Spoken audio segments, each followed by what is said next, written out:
여러분, 한국 기업 역사상 전례 없는 기록이 탄생했습니다.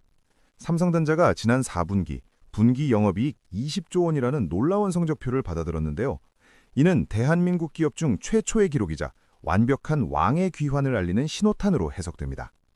지난 한 해 전체 매출은 약 333조 원으로 사상 최대치를 기록했습니다. 4분기 매출만 93조 원에 달하며 시장의 기대를 훌쩍 뛰어넘는 어닝 서프라이즈를 보여주었는데요. 2018년의 기록을 7년 만에 갈아치우며 새로운 시대를 열었습니다. 이런 압도적인 실적의 1등 공신은 단연 인공지능, AI 열풍입니다.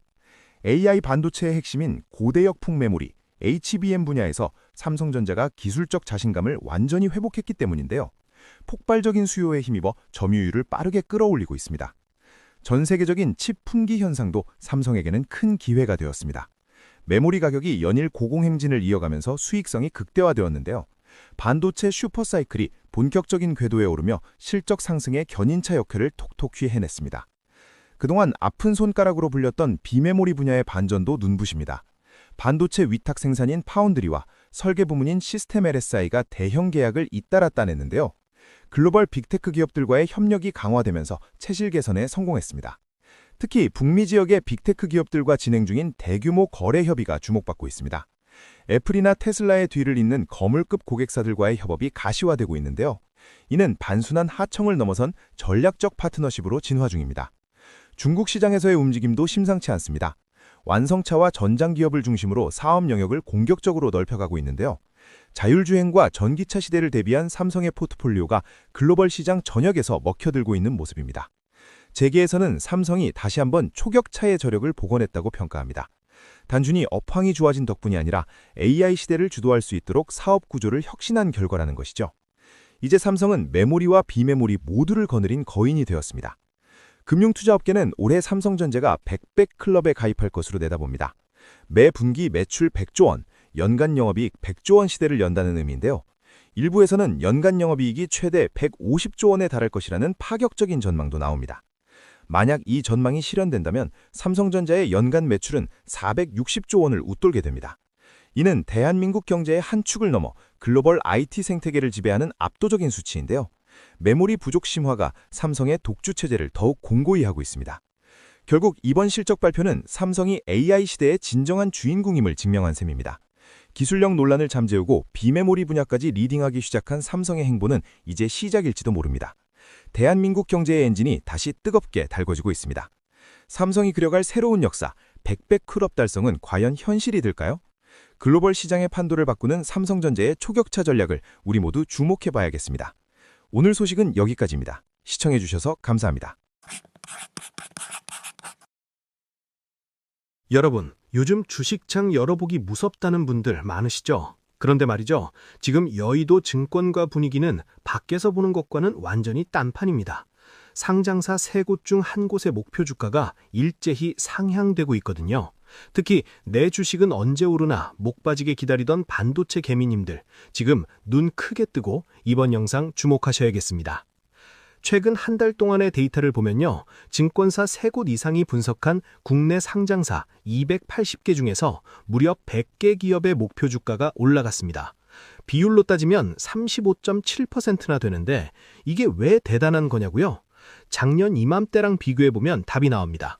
작년에는 목표가를 높여 잡은 종목이 26%밖에 안 됐고 오히려 앞으로 더 떨어질 거다라며 목표가를 낮춘 곳이 훨씬 많았거든요. 그런데 올해는 분위기가 정반대입니다. 하향 조정된 종목은 절반 수준으로 뚝 떨어졌고 지금보다 더 갈 수 있다는 긍정적인 전망이 시장을 지배하고 있는 상황이죠. 특히 우리 증시의 대장주인 삼성전자와 SK하이닉스의 평균 적정 주가가 한 달 만에 각각 4.3% 정도씩 쑥 올라갔습니다. 도대체 왜 갑자기 다들 장밋빛 미래를 그리는 걸까요? 알고 보니 그 핵심은 바로 실적 컨센서스에 있었습니다.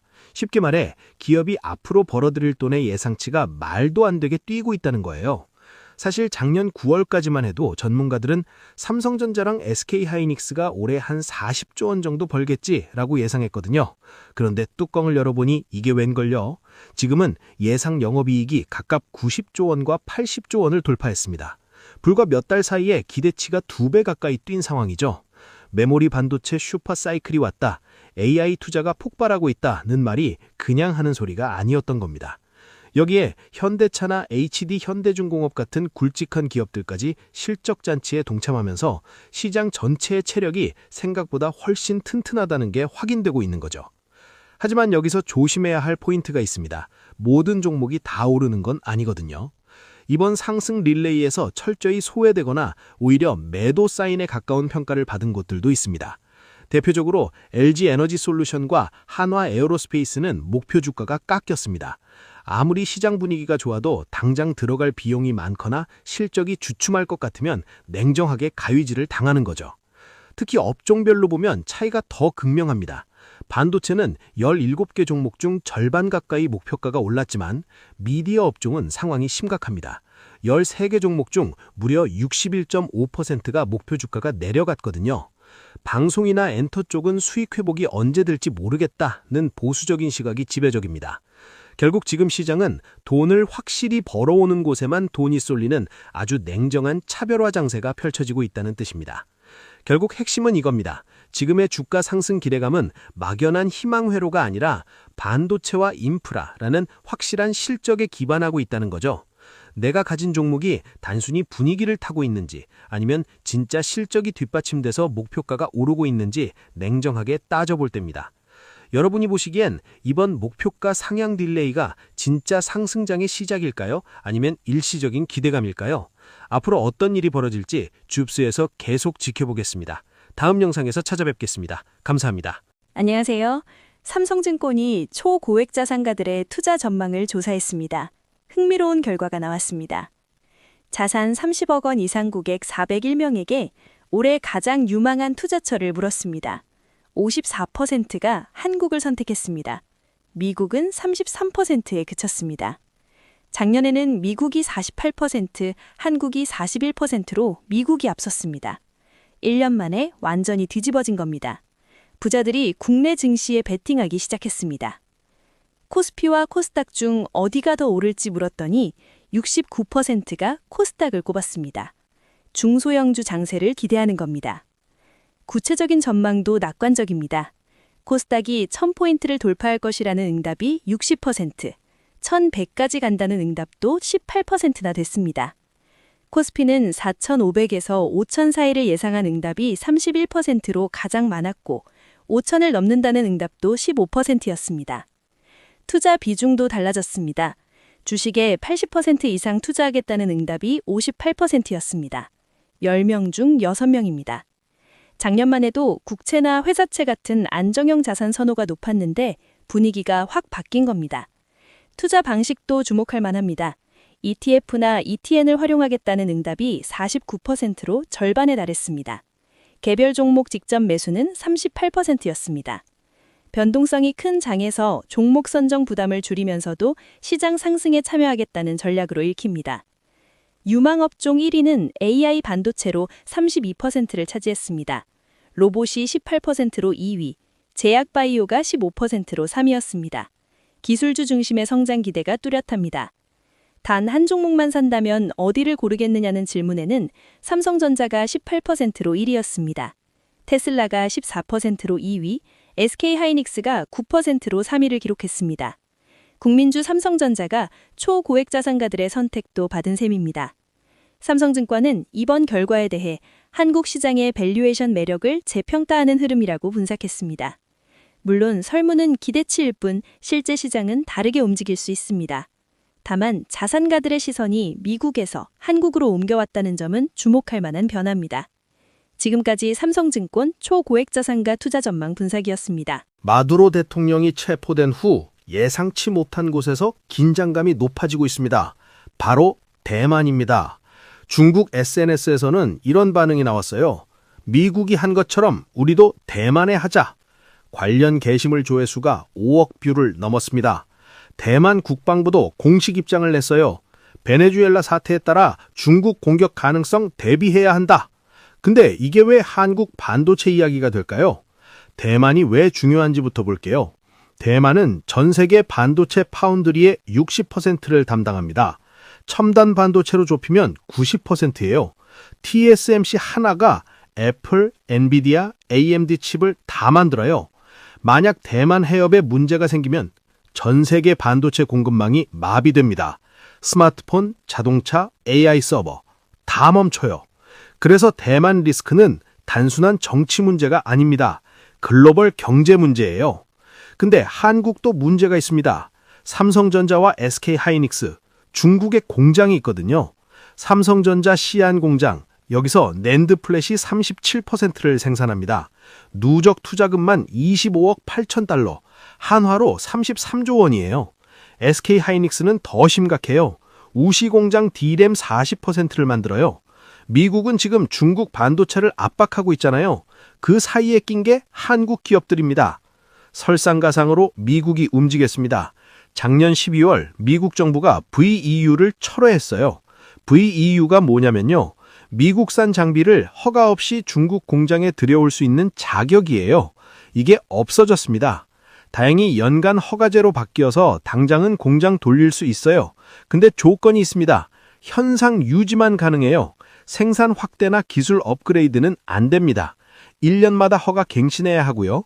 미중 관계에 따라 언제든 바뀔 수 있어요. 그래서 삼성과 SK가 움직이고 있습니다. 방향은 명확해요. 중국 줄이고 국내 늘린다. 삼성전자는 중국 내 공장 수를 계속 줄이고 있어요. 중국 비유동 자산이 15조에서 10조로 줄었습니다. 대신 평택 4공장에 D램 투자 중이고요. 2026년 낸드 투자도 국내에서 합니다. SK하이닉스도 마찬가지예요. 우시 공장 증설 계획을 재검토 중입니다. 대신 이천 공장 생산량을 늘리고 용인 반도체 클러스터 공사도 시작했어요. 투자자 입장에서 정리해 볼게요.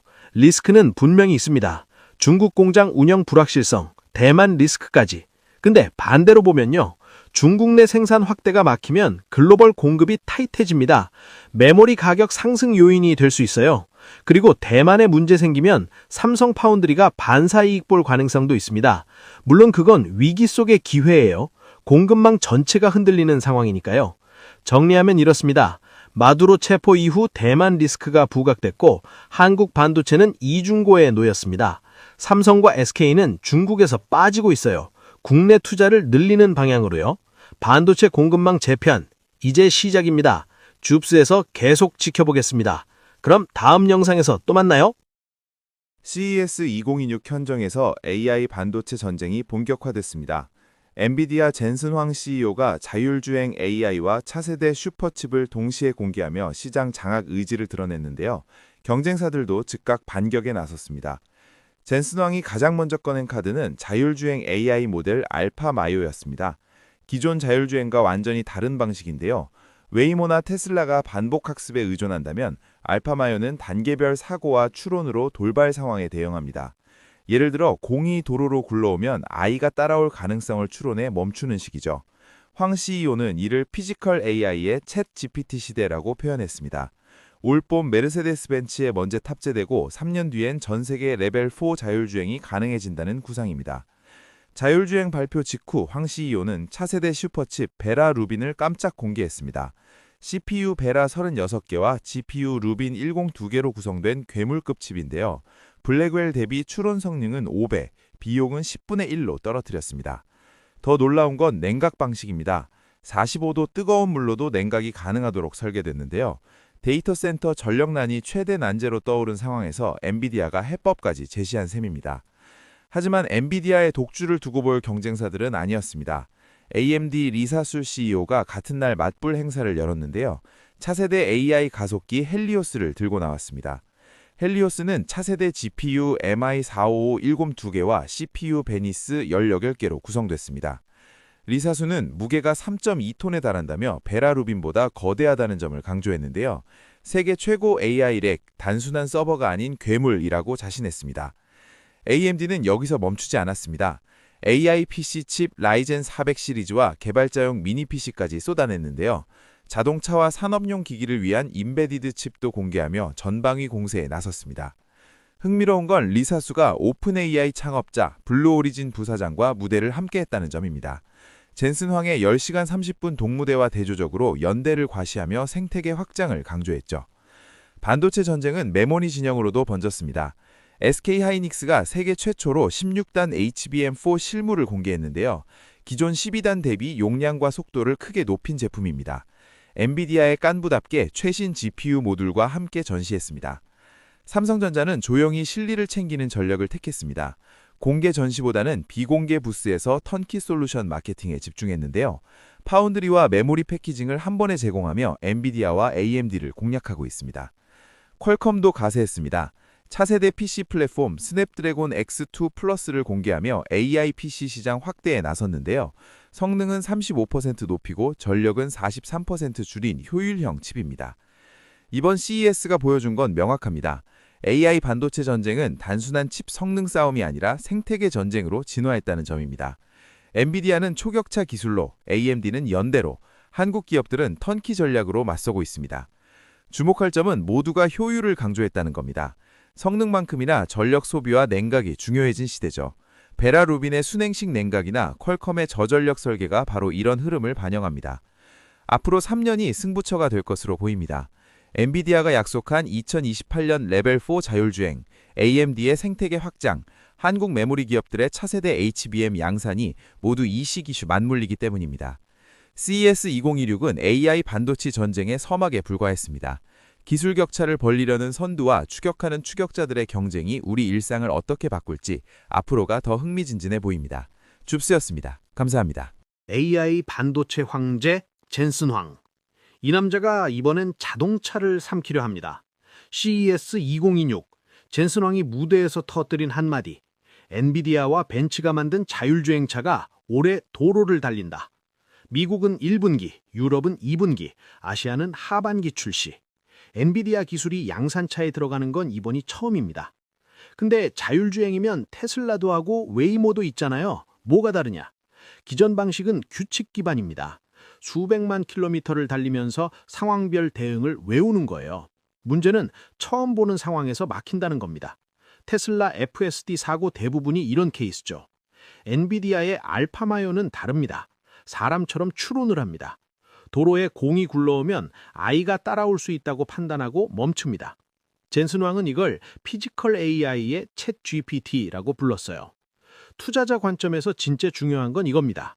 벤츠가 차를 만들고 엔비디아가 두뇌를 넣는데요.